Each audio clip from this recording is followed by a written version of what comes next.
In 1943, a German soldier took 3 bullets to the chest and kept walking.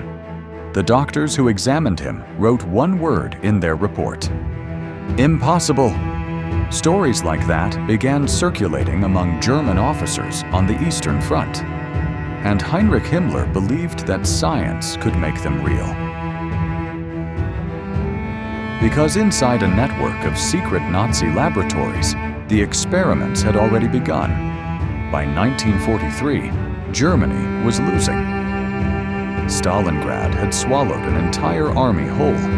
Himmler decided the answer wasn't more soldiers. It was better ones. The laboratories were already running. The experiments didn't happen in hidden mountain bunkers. They happened inside the concentration camps, hidden in plain sight, behind the same barbed wire and guard towers the world already knew about. At Dachau, an SS doctor named Sigmund Rascher began what he called performance limit experiments. Prisoners were stripped, submerged in tanks of ice water.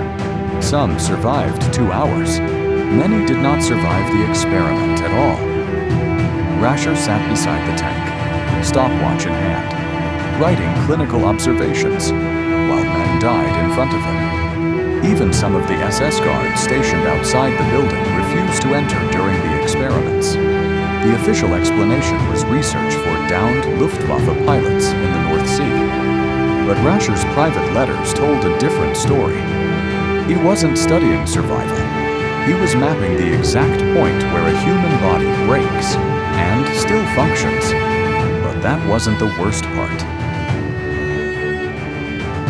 The SS researchers believed the human body had limits. They also believed those limits could be chemically erased.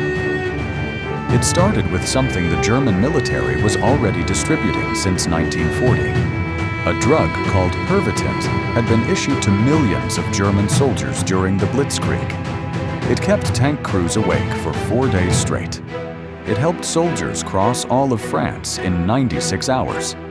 It made men feel completely invincible.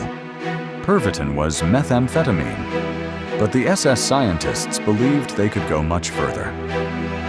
In 1944, inside Sachsenhausen concentration camp, they created a compound called DYX.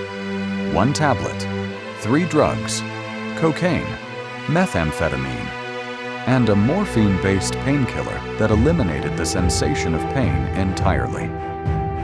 Prisoners were forced to march carrying 20-kilogram packs for days, without food, without sleep.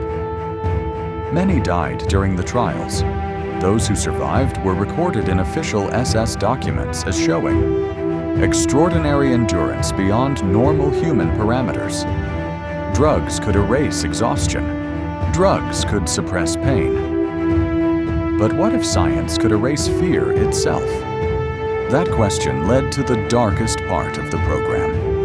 Himmler also ran a secret research institute called the Ahnenerbe. Its scientists weren't studying weapons. They were studying the human mind.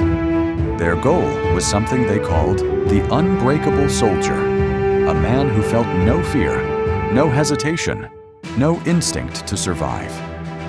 Prisoners were isolated for weeks in complete darkness, starved, injected with experimental compounds, then put through extreme physical stress tests, repeatedly.